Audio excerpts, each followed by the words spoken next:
আদার বুকে জ্বালালো হে সর্বগুণী, দুঃখী জনের বন্ধু নবী কোরআনে শুনি। সাফিউল মাজলুমিন তুমি,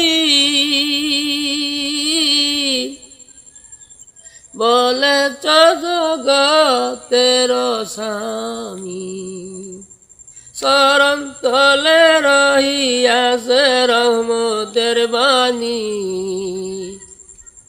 দুঃখী জনের বন্ধু আল্লাহ কোরআনে শুনি।